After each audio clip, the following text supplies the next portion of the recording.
Van Badham, who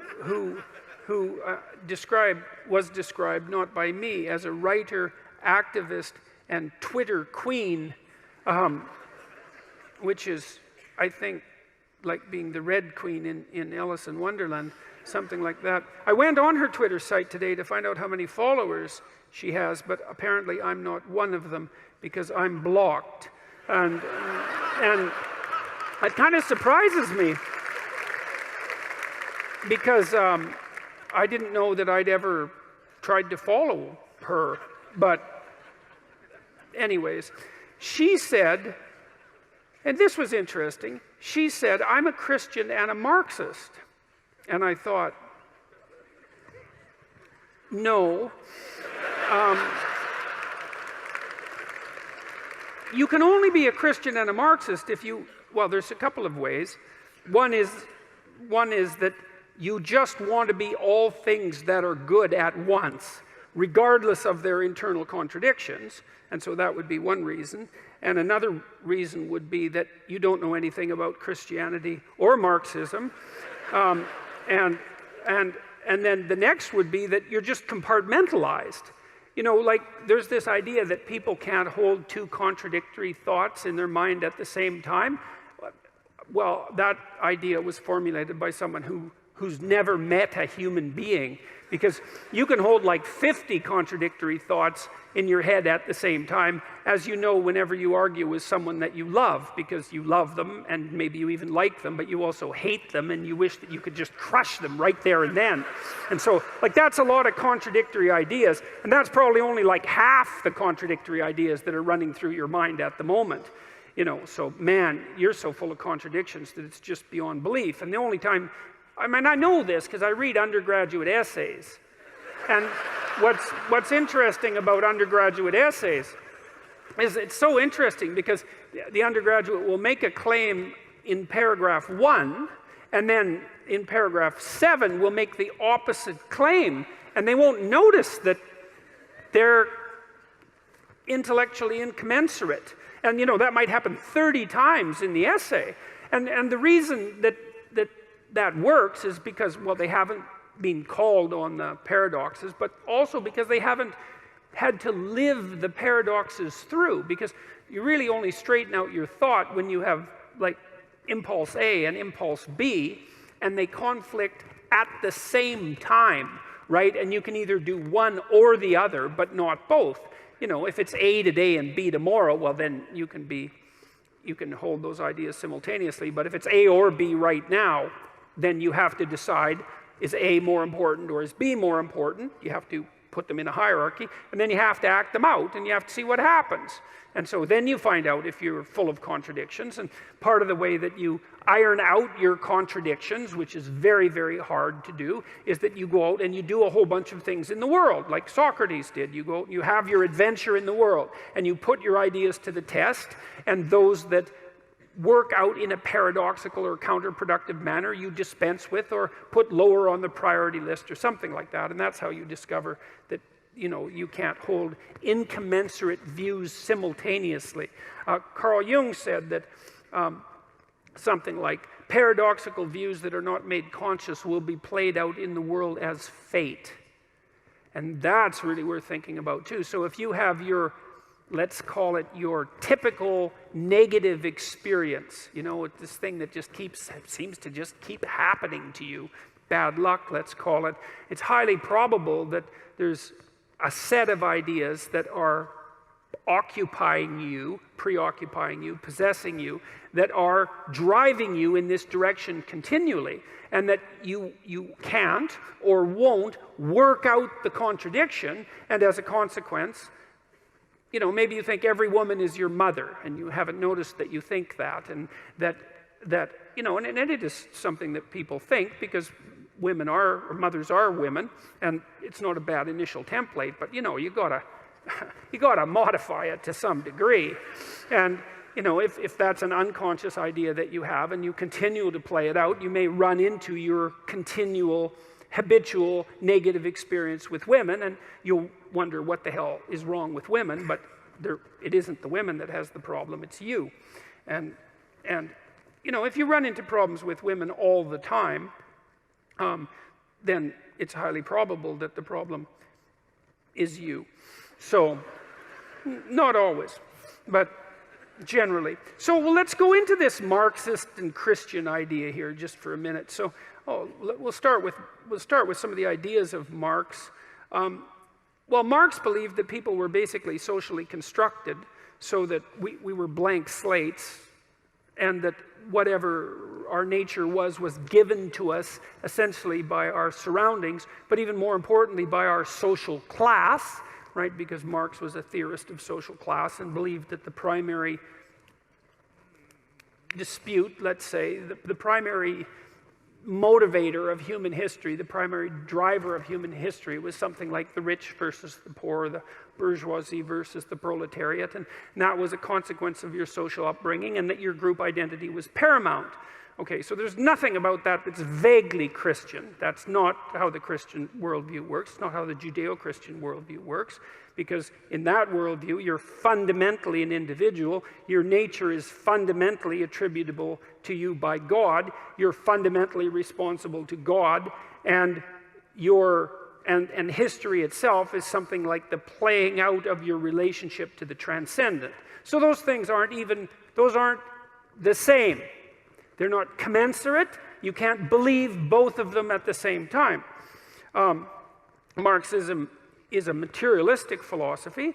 It's predicated on the idea that essentially, an idea that Dostoevsky criticized in great depth was that if you just made people rich enough, let's say, if you deprived them of their privation, if you equalized their economic status, let's say, that the utopia would come to light upon earth. And, you know, I have a certain amount of sympathy for a viewpoint like that, because, you know, who likes starvation and misery? You know, there's nothing positive to be said about that. But I think Dostoevsky was right, too, in his criticism of Marxism, although he wasn't directly aiming this at Marx, in Notes from Underground, where he noted that, you know, if you gave people what they wanted in terms of, let's say, bread and circuses, if they had, as he said, nothing to do but eat cakes and busy themselves with the continuation of the species, which is kind of a nice phrase, that the first thing they would do is take a hammer and smash things just so that something improbable and strange would happen, just so that we could have our way. You know, and it's kind of a recapitulation of the idea of original sin in Dostoevsky's subtle manner, is that we're the sorts of creatures that, you know, what did he say? We're ungrateful. That's the thing that primarily distinguishes us from animals, is we're ungrateful and that we can curse. That was what he thought made us different than animals. And that even if we got what we wanted materially, that wouldn't satisfy us, because we're not the sorts of creatures that can be satisfied with material possessions, let's say, or material comfort, because it isn't even obvious that we're after comfort. I mean, what do you want? You want to just lay in a feather bed and eat peeled grapes all day? I mean, maybe for an hour or so, that might not be a bad idea, but, you know, it's going to get dull pretty quick. You're going to go out looking for trouble. And it's certainly possible that the more material resources and the easier they were to get that you have at your disposal, the more creative ways you're going to find to cause yourself trouble when you go out and look for trouble. And that's a testament to the human spirit, and Dostoevsky knew this. It's like, well, whatever we're here for, it isn't the utopia of equal material distribution.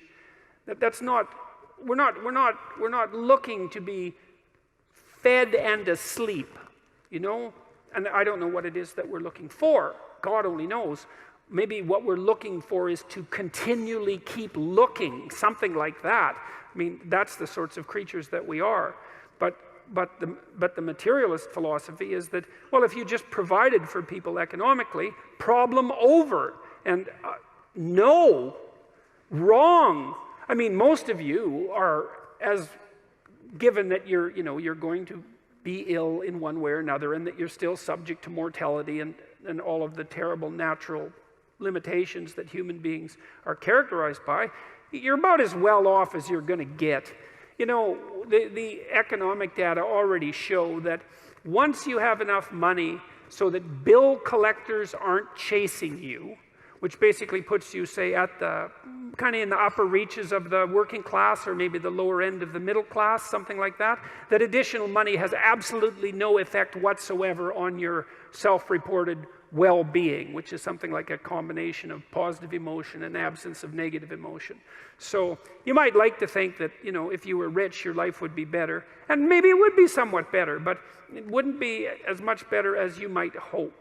And that's because you'd still have most of the problems that people have. You know, you still maybe wouldn't get along with your sister, and you'd still get divorced, and maybe you'd even be more likely to. And there'd still be illnesses that would beset you. You'd be able to deal with them perhaps with some degree of more urgency. And you'd still have the problem with what the hell your life is for and what you're doing on the planet and how to conduct yourself in the proper way. And so we don't want to be too naive about materialism, even though we don't want to be ungrateful for its advantages. Marx also believed, well, I said this already, that, you know, history was basically characterized by the war of socioeconomic groups. That's been transformed more recently into the war of identity groups, which is the same damn thing, and it's the same old wolf in new sheep's clothing as far as I'm concerned, that, you know, the best way to conceptualize human beings is, well, I don't know, whatever your damn identity is. Maybe it's sex for you, and it's ethnicity for you, and it's gender for you, and God only knows what it is for you, and, you know, and that's who you identify with, and all there is in the world, and this is the postmodernist view, is hierarchies of people in these identity groups struggling for dominion. You know, and that's a quasi-Marxist viewpoint. It's just a variant of the bourgeoisie versus proletariat theory of history, which is a foolish theory as far as I'm concerned, and certainly not one that we need to take forward into the 21st century, although we seem, you know, destined to insist that we do so. He believed that the revolutionary overthrow of the oppressor class was necessary and morally demanded, and that turns out to be a little bloodier than I would say the typical Christian, Judeo-Christian ethic might require, because it doesn't require you to take up arms against your evil overlords and, well, put them in gulags and kill them by the millions, for example, and that to me seems to be an important difference. There's no, in the Judeo-Christian tradition, there's no guilt, there's no group guilt, right? You're guilty and of different things, I presume, and that's your problem, but maybe you're also innocent. Who knows, you know, but whatever, it's on you.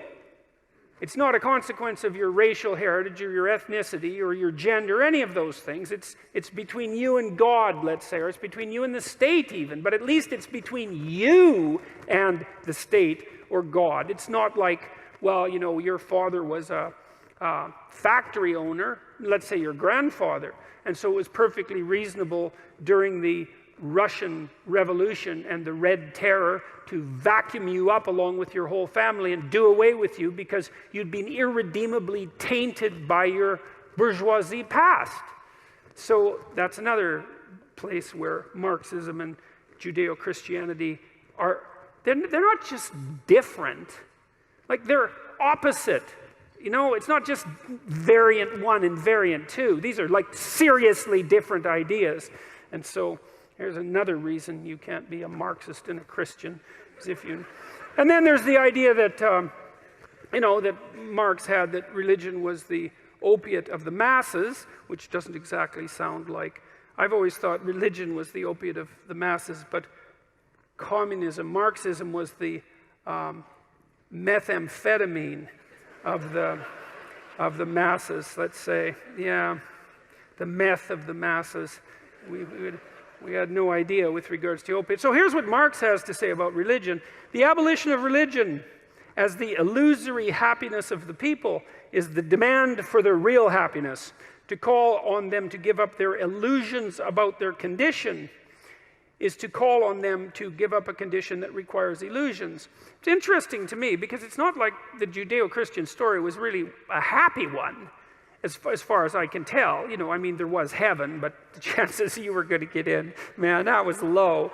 And mostly it was a fair bit of original sin, you know, and a fair bit of you wrestling with all of your inadequacies and your proclivity towards malevolence, to pick up your cross, to bear your suffering, to understand that, you know, there is a war in your soul between the forces of good and evil. It's like how that's an opiate is beyond me. I mean, if I was going to design an opiate that made people feel better, I'd certainly dispense with a fair bit of that. It's like, whatever you do is okay. We could start with that. There's certainly no hell. That's something we're going to get rid of right away. A little less guilt and shame would be, it can be like a hippie cult in the 1960s, you know, with a little more marijuana and some free sex, something like that. So I don't really understand the illusion idea. There is Marx's criticism, I suppose, of the belief of, you know, the great father in the sky who still doesn't seem to me to be that, like, he's sort of still kind of a nightmarish creature, all things considered, since at least in principle he's keeping track of everything you do, even more than you are, and that's not such a good thing, but whatever. So it's a foolish criticism, as far as I can tell. It doesn't matter, he still criticized it. The criticism of religion is therefore in embryo the criticism of that veil of tears of which religion is the halo. Criticism, meaning his, has plucked the imaginary flowers on the chain, not in order that man shall continue to bear that chain without fantasy or consolation, but so that he shall throw off the chain and pluck the living flower. That's something that plenty of Marxists did, I can tell you.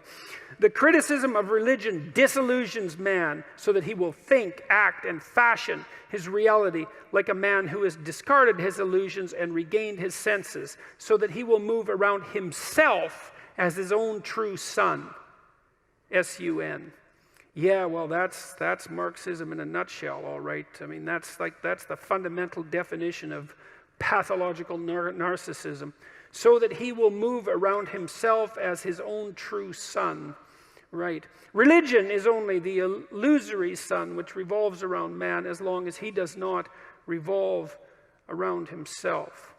And, you know, generally, don't we use that as an insult? He only revolves around himself. Isn't that an insult? And isn't there a reason for that? Don't we assume that there's something that you should be revolving around that isn't just yourself?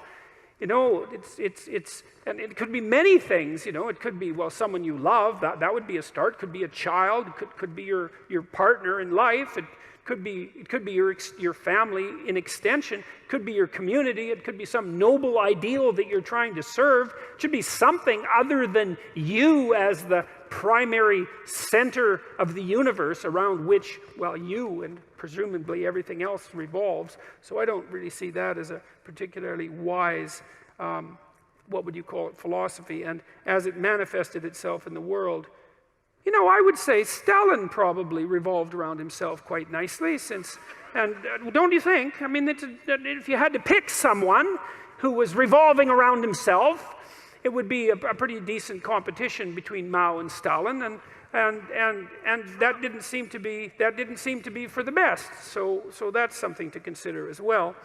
The Marxists believe that religion hindered human development, and the Soviets and the Maoists instituted state atheism, apart from the worship of their leaders, of course. And then I'm going to read you a poem by Marx. This is a good one. I found this a while back. God, it's a rough poem. And, you know, you want to let your imagination sort of, I would say, let your imagination loose with this poem, which is what you should do with a poem. And imagine the sort of state of mind that you have to be in to write a poem like this. And then also imagine, as you should, that poetry, like dreams, it's the birthplace of thought. With my undergraduates often, especially ones that are really obsessed with ideas, they'll often put really bad poetry in their essays.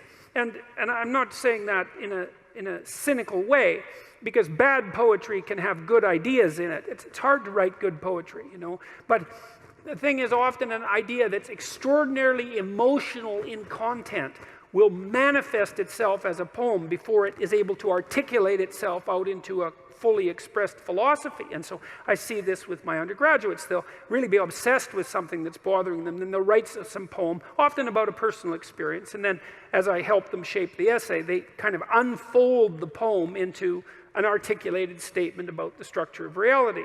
And so you could say, well, you know, we're all embedded in the dream. We know that. you go to sleep every night and you dream. You're embedded in your imagination. If you're forbidden to dream, if you're deprived of your dreams, you will lose your mind. That's been experimentally demonstrated quite nicely on animals, but also on human beings. You have to dream. You have to enter that realm of incoherent imagination and possibility in order to maintain your sanity, which is extraordinarily interesting and very strange. And I would say poetry exists on the border between the dream and fully articulate wakefulness. It's the place where the image of the dream meets the articulated speech of full consciousness. And so you can think about that with regards to this poem. Invocation of one in despair. So, a God has snatched from me all, my all. In the curse and rack of destiny, all his worlds are gone beyond recall. Nothing but revenge is left to me. On myself, revenge I'll proudly wreak. On that being, that enthroned Lord, make my strength a patchwork of what's weak. Leave my better self without reward. I shall build my throne high overhead. Cold, tremendous shall its summit be. For its bulwark, superstitious dread. For its marshal, blackest agony. Who looks upon it with a healthy eye shall turn back, struck deathly pale and dumb, clutched by blind and chill mortality. May his happiness prepare its tomb. And the Almighty's lightning shall rebound from that massive iron giant. If he brings my walls and towers down, eternity shall raise them up, defiant. Well, I would say that's the sort of poem that would be written by someone who revolved around himself as his own true son. And I would also say that given what we know about what happened as a consequence of the instantiation of Marxist doctrine, that this is a truly horrifying piece of literature to contemplate. Written, by the way, when Marx was rather young.